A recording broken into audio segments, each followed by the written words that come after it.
बैठिए। और आज हम लोग फिजिक्स में पहले कुछ बात आपको ध्यान सुनिएगा, बहुत इंपॉर्टेंट टॉपिक है। और आपको मैंने हुआ पीछे बेंच वैसे नहीं कीजिए, सुन लीजिए। मैंने आपको इससे पहले बताया भी था कि एक कूलम्ब्स लॉ से रिलेटेड 2-3 दिन टॉपिक चलेगा। 2 दिन चल चुका है, आज भी चलेगा और कोशिश किया जाएगा कि आज इससे रिलेटेड टॉपिक खत्म कर दिया जाए। आप शांति से पहले रफ में कुछ बात को गेन कीजिए, समझिए, उसके बाद सही से लिखाएंगे। बीच में आप अगर 10 मिनट शांत हो जाते हल्ला नहीं करते हैं, उसके बाद आप लिखते समय बात कीजिएगा, कोई दिक्कत नहीं है ना, क्योंकि समझने वाला बात। आइए जानकारी लीजिएगा, हल्ला नहीं कीजिएगा।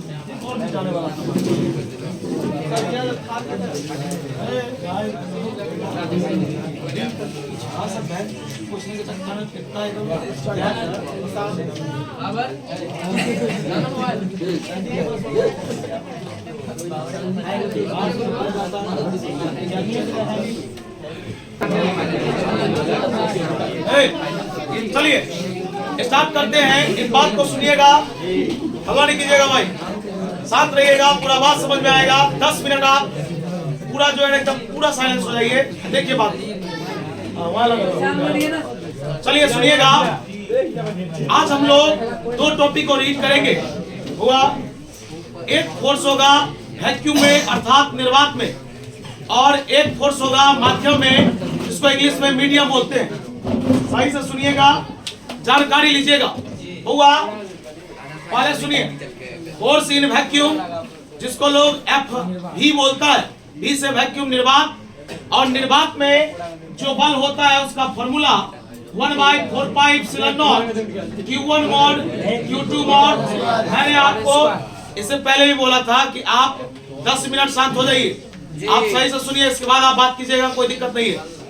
फोर्स इन वैक्यूम यानी निर्वात में जो बल है, निर्वात में जो कोलंबियन फोर्स है, उसका फॉर्मूला है 1/4πε0 into Q1 mod Q2 mod by r²।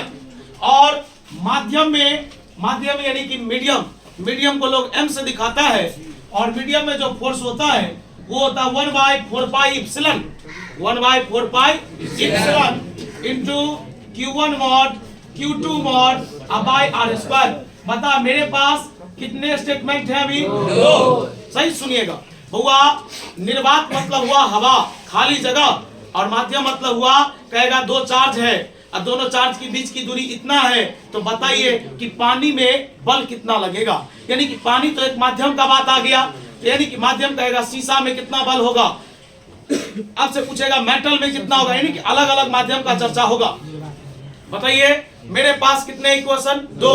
सही से जानकारी लीजिएगा। अब हम यहाँ पर क्या करेंगे, दोनों इक्वेशन को आपस में डिवाइड करेंगे। यानी कि एक बार वैक्यूम में जो बल है, निर्वात में जो बल है, और दूसरा मीडियम में जो बल है, दोनों को डिवाइड करेंगे। तो दोनों को जो डिवाइड करेंगे तो एक अनुपात मिलेगा, एक बल का अनुपात मिलेगा। और याद रखिए कहा गया निर्वात में बल और माध्यम में बल, अर्थात वैक्यूम में फोर्स और मीडियम में फोर्स का जो अनुपात होता है, उसी अनुपात को लोग इंग्लिश में डाइलेक्ट्रिक कांस्टेंट बोलता है, डाइलेक्ट्रिक। और याद रखिएगा डाइलेक्ट्रिक कांस्टेंट को लोग K से दिखाता है, या डाइलेक्ट्रिक कांस्टेंट को लोग इप्सिलॉन R से दिखाता है, इप्सिलॉन होगा। याद रखिएगा 2026 का ये भी VBI क्वेश्चन है। कोई आपसे पूछेगा कि डाइलेक्ट्रिक कांस्टेंट क्या है, शांति से समझते चलो। कोई पूछेगा डाइलेक्ट्रिक कांस्टेंट क्या है, बोलेंगे the ratio of force in vacuum to the force in medium, अर्थात निर्वात में बल और माध्यम में बल का जो अनुपात होता है उसी को लोग डाइलेक्ट्रिक कांस्टेंट बोलता है। इसे लोग K से या एप्सिलॉन R से दिखाता है। अगर आपके पास थोड़ा सा भी ब्रेन है, आप बताइए, ऊपर भी फोर्स है, नीचे भी फोर्स है, ऊपर भी बल है, नीचे भी बल है, समान राशि का अनुपात है। अगर मान लीजिए ऊपर में SI मात्रक न्यूटन है, तो नीचे में भी SI मात्रक, आपको पता दोनों कट जाएगा, कितना आएगा? और याद रखिएगा संख्या का कोई मात्रक नहीं होता है। इसलिए VBI ऑब्जेक्टिव है कि डाइलेक्ट्रिक कांस्टेंट यूनिटलेस होता है। क्या होता है? और दुनिया में जिसके पास मात्रक नहीं है वो डायमेंशन भी नहीं होगा, अर्थात ये यूनिटलेस और डायमेंशनलेस है। 2 कंसेप्ट डन। इसके बाद मैं ऑब्जेक्टिव बता रहा हूं जो 2018 में पूछा था, जानकारी लीजिएगा। पूछता है डाइलेक्ट्रिक कांस्टेंट का मान हवा के लिए कितना होता है, क्या बोलिएगा? बता डाइलेक्ट्रिक कांस्टेंट का मान एयर के लिए बता। कोई पूछेगा वाटर के लिए, बोलिएगा कितना? 80। वाटर के लिए 80। फिर पूछेगा मेटल यानी धातु के लिए कितना, बोलिएगा? इनफाइनाइट। या 3 ऑब्जेक्टिव याद रहेगा। बता डाइलेक्ट्रिक कांस्टेंट का मान हवा के लिए मेटल के लिए इनफाइनाइट, मेटल के लिए इनफाइनाइट, वाटर के लिए 80, वाटर के लिए कोई दिक्कत भाई? 3 याद रहेगा। फिर से बता डाइलेक्ट्रिक कांस्टेंट का मान हवा के लिए है ना, मेटल के लिए इनफाइनाइट, वाटर के लिए 80। और एक और बात बोले डाइलेक्ट्रिक कांस्टेंट का मान ग्लास यानी शीशा के लिए 5 से लेकर 10 तक होता है। बच्चा हो गया कंफ्यूज, 5 से 10 तक में तो 6 भी आता है, 7 भी आता है। भाई वैल्यू कौन सा लिया जाएगा? तो उसमें कुछ ना कुछ दिया रहेगा। फिर से बता हवा के लिए मेटल के लिए वाटर के लिए 80 याद रहेगा। डाइलेक्ट्रिक कांस्टेंट यूनिटलेस और डायमेंशनलेस होता है। क्या कोई समस्या? अभी बोले बता तेरे पास कितने इक्वेशन? 2। जब इस दोनों को अभी सॉल्व करेंगे, भाग अभी तो रफ में बता रहे हैं, जब डिवाइड करेंगे तो जानकारी लीजिएगा। मेरे पास एक फॉर्मूला आएगा इप्सिलॉन बटे इप्सिलॉन नॉट, इप्सिलॉन बटे इप्सिलॉन नॉट, और इसी को लोग बोलता है डाइलेक्ट्रिक कांस्टेंट। बता इस दोनों को सॉल्व करेंगे ना, अभी दोनों को जो डिवाइड करेंगे ऐसा टर्म बन के आएगा इप्सिलॉन बटे इप्सिलॉन नॉट। इसी को लोग क्या बोलते हैं? Dielectric constant. डाइलेक्ट्रिक कांस्टेंट को कितने चीज से दिखाया जाता है? के से और इप्सिलॉन आर से, इप्सिलॉन आर से। क्या कोई समस्या? बोले 1 मिनट सुनिएगा, बीच में आवाज नहीं करना है। लोग कहता है कि सर इसका नाम, कल भी मैंने बोला था, एक छोटा बच्चा से पूछेंगे भाई ये क्या लिखा है, तो बोलेगा ए है, ABCD का बोलेगा ए है। लेकिन अगर यही कोई सीनियर स्टूडेंट है वो तो ये भी कह सकता है ना कि ए मतलब तो मास नंबर भी हो। तो जगह बदलने से, स्टेप बदलने से, क्लास बदलने से, लेवल बदलने से सिंबल का नाम भी अलग आ गया आया ना। इसका ओरिजिनल नाम इप्सिलॉन है, मुख्य जो इसका नाम है वो क्या है? इप्सिलॉन। लेकिन इस लेसन में इसको लोग परमिटिविटी बोलता है। क्या बोलता है? अब सुनिएगा, एक कोई पूछेगा, अब यहाँ पर एक नया टर्म आया कि परमिटिविटी से आप क्या चाहते हैं, यानी इप्सिलॉन का डिफिनेशन क्या है, इप्सिलॉन का क्या मतलब। अब एक बात मैं बताता हूँ, जैसे एक चीज की जानकारी लेना है। जैसे आपको मान लीजिए 10 भाषा का ज्ञान है, आप 10 राज्य में जा सकते हैं, आप बांग्ला भी बोल लेते, आप मराठी भी बोल लेते। तो आप अपने गांव में जो कम, सुनिए, जो कम पढ़ा लिखा लोग था, जिसको भाषा का ज्ञान नहीं था, आप उसके पास 2-4 शब्द बांग्ला बोल दिए तो गांव में आपका चर्चा होने लगा, रे वो तो बंगाली बोलता है, बोलने लगा। लेकिन अगर एक परफेक्ट बंगाली से आपको मुलाकात हो जाए, उस दिन आपकी परीक्षा होगी कि आप सही बोलते हैं या गलत बोलते हैं। आपकी ताकत को तो वहां जाता जाएगा। आप ना दूसरे को बेवकूफ बना दिए कि हमको इंग्लिश बहुत बोलने आता है। लेकिन कोई अगर मान लीजिए इंग्लिश अच्छा बोलने वाला एक अच्छा स्पीकर आपके पास पहुंच जाए तो उस दिन तो आपका अंदाजा लग जाएगा कि कितना अच्छा बोलते हैं। ठीक उसी प्रकार कोई पूछेगा परमिटिविटी क्या है, तो कहा गया परमिटिविटी का मतलब कि दुनिया में कोई भी चार्ज हो, दुनिया में कोई भी चार्ज हो, इस चार्ज की ताकत किसी भी माध्यम में कितना है। कहा गया दुनिया में कोई भी चार्ज हो, इस चार्ज की ताकत कोई भी माध्यम में, हवा में, पानी में, शीशा में, मेटल यानी धातु में, दुनिया में किसी भी चार्ज की ताकत कितनी है, उसी ताकत को इंडिकेट करने का काम कौन करता है? परमिटिविटी। याद रहेगा, भारी है। बता फोर्स इन वैक्यूम और फोर्स इन मीडियम के अनुपात को लोग डाइलेक्ट्रिक कांस्टेंट बोलता है। इसे लोग के से दिखाता है या इसे लोग इप्सिलॉन आर से दिखाता है। जब दोनों को डिवाइड करेंगे तो इप्सिलॉन बटे क्या मिलेगा? बड़ा क्यों रहा है? तुरंत आएगा। अभी डिवाइड करेंगे तो आएगा, गलत थोड़ा ना है। फिर बता डाइलेक्ट्रिक कांस्टेंट का है, डाइलेक्ट्रिक कांस्टेंट का मान बता। हवा के लिए कितना? वाटर के लिए 80, मेटल के लिए इनफाइनाइट, ग्लास के लिए 5 से 10, 5 से 10 याद रहेगा। कोई दिक्कत? या यूनिटलेस और डायमेंशनलेस होता है। भारी तो नहीं है, भारी नहीं है। तो चल एक और टॉपिक सीखते हैं, है ना। याद रखना, मैंने बोला था 20-22 साल में मैंने अभी तक, मैं आपको बता दूं, 24 साल 25 साल का क्वेश्चन बैंक हमने देखा है। आप कहिएगा कि आपका इतना एज तो नहीं है, तो मान लीजिए जब से पढ़े उतना क्वेश्चन पेपर अरेंज किए जिस समय में हम पढ़ते थे। अभी आप मान लीजिए 2025-26 में एग्जाम दीजिएगा तो 10 साल पहले का आपके पास है कि नहीं है? अभी तो आप 15 साल हो ही जाएगा ना, आप खरीदेगा, मार्केट में अवेलेबल है। तो एक बात बता दें मैं कि 25 साल में अभी तक कूलम्ब्स लॉ नहीं पूछा, 25 साल में कूलम्ब्स लॉ नहीं पूछा, लेकिन कूलम्ब्स लॉ का लिमिटेशन कई बार पूछा। लिमिटेशन मतलब होता दायरा कि ये नियम कहां कहां लागू होगा। आइए जानकारी लेते हैं। बोर्ड का सबसे इंपॉर्टेंट क्वेश्चन है लिमिटेशंस ऑफ कूलम्ब्स लॉ, अर्थात कूलम्ब्स लॉ के लिमिटेशन क्या क्या है। और ये कहा गया कूलम्स लॉ लागू होता है पॉइंट चार्ज के लिए। किसके लिए? पॉइंट चार्ज मतलब पॉइंट चार्ज मतलब अब बोल दीजिए ना कुछ भी बोल दीजिए, टेंशन नहीं लीजिए, बोलिए ना। अच्छा महफिल में कुछ भी बोल सकता है, वो आपका आवाज रंग जरूर लाएगा, बोलिए ना। पॉइंट चार्ज मतलब होता है छोटा चार्ज। देखिए कहा गया कूलम्स लॉ लागू होगा छोटे चार्ज के लिए। दूसरा कूलम्स लॉ लागू होगा रेस्ट चार्ज के लिए। किसके लिए? और एक और सबसे वीवीआई टॉपिक है बुआ, बता कूलम्स लॉ लागू होगा पॉइंट चार्ज के लिए, कूलम्स लॉ लागू होगा रेस्ट चार्ज के लिए, और दूसरा कूलम्स लॉ लागू होगा कि दोनों चार्ज की बीच की दूरी हमेशा 10 का पावर -15 मीटर से बड़ा होना चाहिए। फिर से सुनो, दो चार्ज की बीच की दूरी को आर बोलते हैं ना, दो चार्ज की बीच की दूरी को अगर आर का मान 10 का पावर -15 मीटर से कम हो गया तो यह नियम फेल हो जाएगा। 10 का पावर -15 मीटर से अधिक होना चाहिए, और इसी 10 का पावर -15 को हम लोग फर्मी बोलते हैं। क्या बोलते हैं? फर्मी। भाई देख इतना रात में बताए ना, तुम्हें लगता होगा कि उड़ सकता है, उड़ने कैसे देंगे? देखते सब खिड़की बंद करके बैठा हुआ, उड़ कैसे खुला हुआ तो फैजान की तरफ से जाएगा, तब तो पॉइंट चार्ज का मतलब नहीं बताया।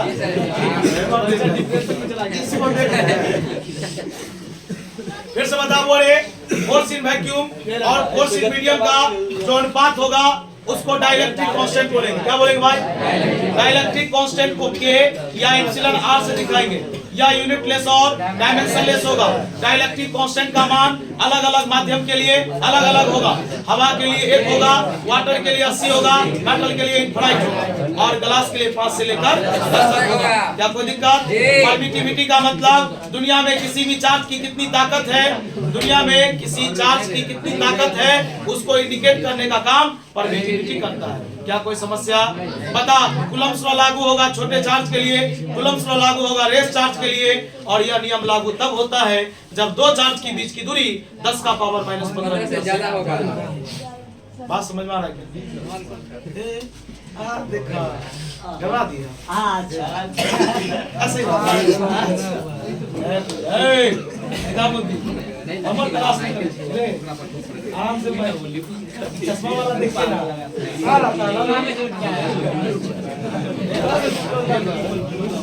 भाई। अब आप अगर आपको इच्छा है ना आप मेरे साथ साथ लिख सकते हैं, और नहीं तो आप कर सकते, कोई दिक्कत है समझने में भाई? भाई बताइए जी सर, धक्का मुक्की नहीं कीजिए, हल्का हो जाता है।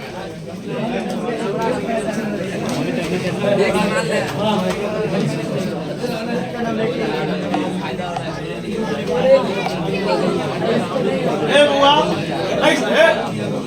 नहीं समझ में आया? चलिए बुआ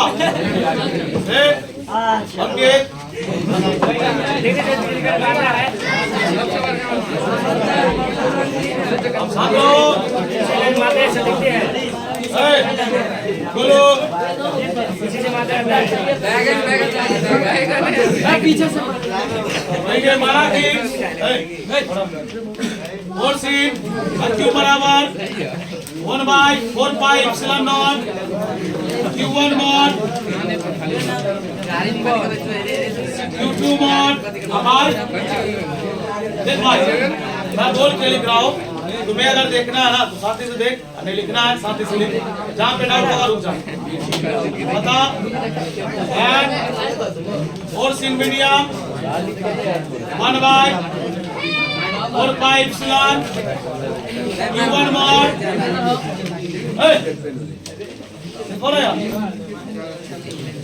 क्वेश्चन नंबर 2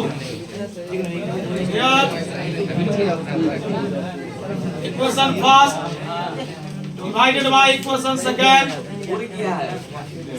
बता और एक और चीज थोड़ा सुन लीजिएगा, जब आप दो इक्वेशन को जोड़िए हटाइए गुना कीजिएगा, याद रखिएगा LHS के साथ और RHS के साथ।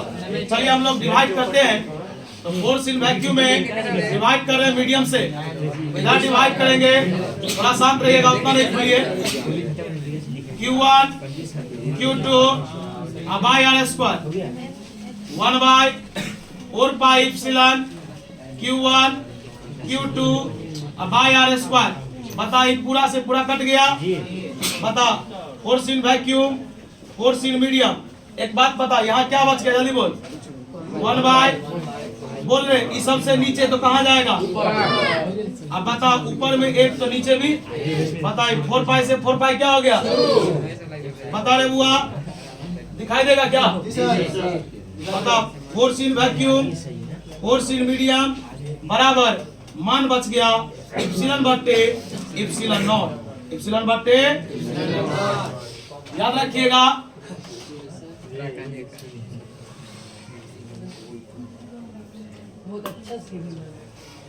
लिखेंगे force in vacuum, force in medium बराबर इप्सिलॉन बटे इप्सिलॉन नॉट। इसी को लोग बोलता है के, या इसी को लोग बोलता है इप्सिलॉन आर। अभी आपको रफ में बताया गया है। अब यहाँ पर लिखेंगे हियर, यहाँ बता के को क्या बोलते हैं, जल्दी बोल। Dielectric constant, dielectric. बता इप्सिलॉन आर, इप्सिलॉन आर। देखो इसका नाम है इप्सिलॉन आर, इप्सिलॉन, लेकिन ओरिजिनल नाम यहाँ पर देखो क्या, इसका नाम है रिलेटिव। आर मतलब रिलेटिव परमिटिविटी। भाई परमिटिविटी का स्पेलिंग थोड़ा सा बताओ, चल। Relative permittivity of the medium, of the medium. कोई दिक्कत? चल, इसको लोग कोई पूछेगा बोला क्या जाता है? इप्सिलॉन। क्या बोला जाता है? इप्सिलॉन। या इसी को लोग बोलता है परमिटिविटी। क्या बोलता है? परमिटिविटी। चलो कोई दिक्कत? आप इप्सिलॉन नॉट को तो जानते ही है, इसलिए उसके बारे में नहीं लिखा था, ठीक ना? चल, अपना टॉपिक स्टार्ट हुआ 2026 के लिए। इससे एक प्रश्न आएगा श्योर। और टॉपिक का नाम है डाइलेक्ट्रिक कांस्टेंट। आमिर इसका डिफिनेशन बता। डाइलेक्ट्रिक कांस्टेंट क्या होता है, जल्दी बोल। फोर्स इन वैक्यूम और फोर्स इन मीडियम के अनुपात को लोग क्या बोलता है? अरे भाई ये टॉपिक आसान सा याद नहीं रहेगा। लिखेंगे द रेशियो ऑफ, रेशियो मतलब अनुपात, force in vacuum, force in to the force in medium, force in vacuum to the force in medium is called, क्या लाता है बोलो, क्या कहलाएगा? डाइलेक्ट्रिक। सिखाएगा चला। डाइलेक्ट्रिक कांस्टेंट लिखेंगे here, डाइलेक्ट्रिक कांस्टेंट थोड़ा ज्यादा हो रहा हुआ। डाइलेक्ट्रिक कांस्टेंट का formula force in vacuum to the force in medium.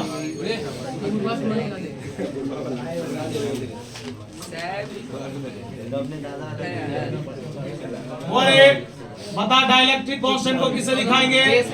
के से या इप्सिलॉन आर से। Formula force in vacuum, force in medium. बोल यहाँ तक में कोई डाउट? और अब नोट स्टार्ट कर रहे हैं, जिससे पूछेंगे वही बोलेगा, नहीं तो उसको लग भी सकता है। बोले हल्ला नहीं करना है, बता रहे ताज तू ही बता। डाइलेक्ट्रिक कांस्टेंट का ऐसा मात्रा क्या होता है? नहीं होता। बहुत सुंदर। या यूनिटलेस होता है। बुआ एक मिनट, जो लोग न्यू है ना एक चीज सुन लीजिएगा, अगर नहीं जानकारी है तो समान चीज का अनुपात होगा ना, जैसे ऊपर भी एक वही चीज है, नीचे भी वही चीज, तो उसका कोई मात्रक, जिसका कोई मात्रक नहीं है इस दुनिया में उसका कोई डायमेंशन भी नहीं है। तो यहाँ पर लिखेंगे it is unitless and dimensionless, unitless and dimensionless because it is the ratio of, यह अनुपात है, बोलेंगे सेम क्वांटिटी, समान राशि का। चल बता रहे आमिर, दूसरा ऑब्जेक्टिव, डाइलेक्ट्रिक कांस्टेंट का मान अलग अलग माध्यम के लिए अलग अलग होता है, सिखाएगा ना? तो बता तो वाटर के लिए कितना होता है? यही 2018 में पूछा था। 2021 में पूछा था मेटल के लिए कितना होता है? बात समझ में आया? तो यहाँ पर लिखेंगे the value of dielectric constant, the value of dielectric constant is different for for different medium. आगे अलग अलग माध्यम के लिए अलग अलग होता है। लिखेंगे हियर, एक तरफ देख रहे हुआ, एक टेबल बना रहे, दिखाई देगा तो बोलना। एक तरफ मीडियम, एक तरफ वैल्यू, पता एक तरफ मीडियम नहीं दिख रहा उसमें, इसमें दिख रहा है ना,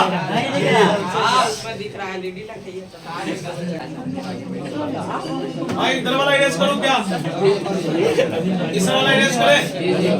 हुआ आप ना लिमिटेशन तक समझे हुए हैं टॉपिक है ना, ये तो समझा ना लिमिटेशन तक, तो इधर वाला इरेज करके लिखे। एक बार और समझ ले, पता वैक्यूम मतलब निर्वात में फोर्स, मीडियम में फोर्स, दोनों का फॉर्मूला दोनों में डिवाइड किया गया, force in vacuum, force in medium divide किया गया, तो मेरे पास एक टर्म आया एप्सिलॉन बटे एप्सिलॉन। इसी एप्सिलॉन बटे एप्सिलॉन नॉट को लोग बोलता है के डाइलेक्ट्रिक कांस्टेंट या एप्सिलॉन आर, सब टर्म का नाम लिख दिए, तब हेडिंग दिए डाइलेक्ट्रिक कांस्टेंट क्या होता है, तो कहा गया ये एक अनुपात होता है किसका, फोर्स इन वैक्यूम का और फोर्स इन मीडियम। कहा गया ये यूनिटलेस और समान राशि का अनुपात है। दूसरा, इसका मान अलग अलग माध्यम के लिए अलग अलग होता है। इतना ये जल्दी छाप हो जाएगा,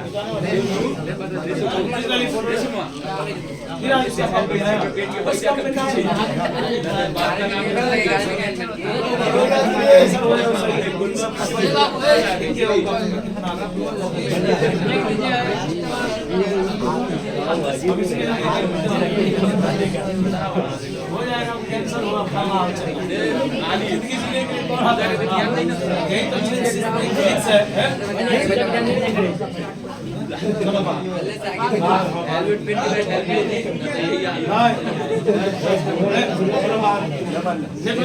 वीडियो बन रहा है।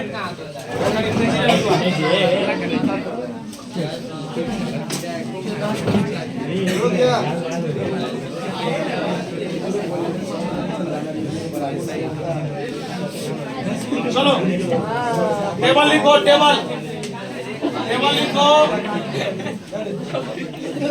अरे एक तरफ मीडियम, एक तरफ वैल्यू, बता हवा का माध्यम होगा के का मान, बता वाटर का होगा, हाँ देखिए ये सब जो है ना क्या कहें, हाँ क्या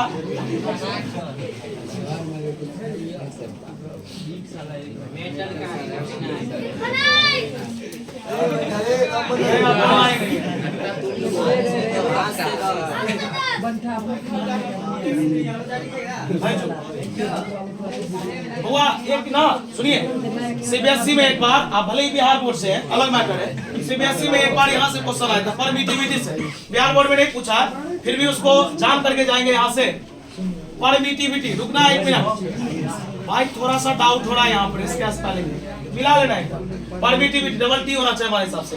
बोले परमिटिविटी क्या है, तो कहा गया यह इंडिकेट करता, दर्शाता है चार्ज की ताकत को, चार्ज की ताकत को, तो लिखेंगे इट इंडिकेट्स द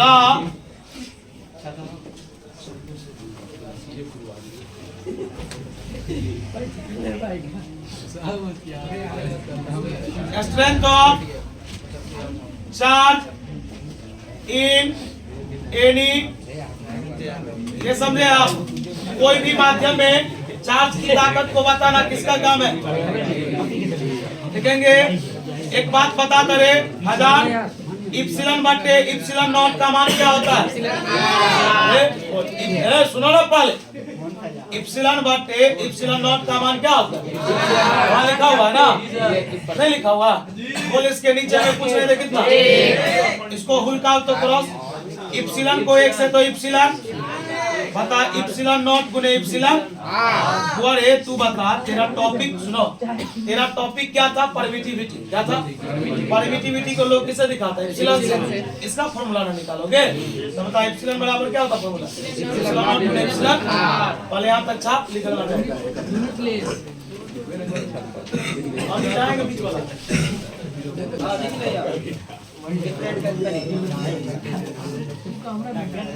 सर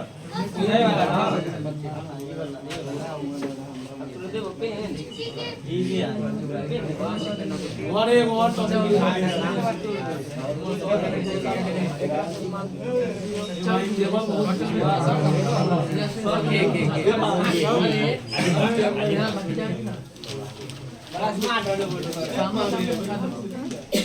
बुआ बता तो 1 मिनट एक टॉपिक सुनो रे पीछे बेंच बता कुलम्ब्स लॉ लागू होता है पॉइंट चार्ज के लिए कुलम्ब्स लॉ लागू होता है रेस चार्ज के लिए कुलम्ब्स लॉ लागू होगा यदि दोनों चार्ज के बीच की दूरी 10 का पावर -15 मीटर से ज्यादा याद रहेगा चलो 2026 का ये भी है क्वेश्चन बस भाव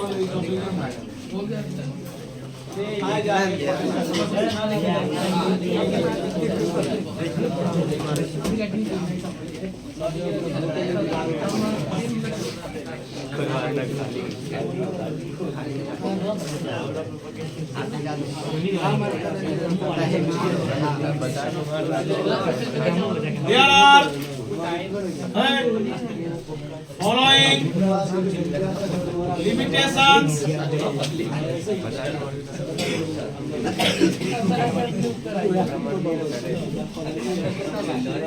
इसका हिंदी हुआ कुलम्ब्स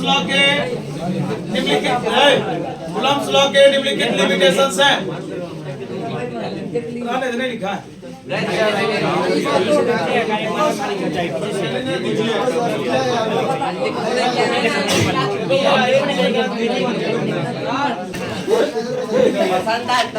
लिखा देंगे और लिखो समझ तो गया ये बता लिमिटेशन में पहला क्या बोलेगा ऐसे लिखेंगे it is valid for point charge it is valid for rest charge and it is valid when the distance between 2 point charge is greater than 10 to the power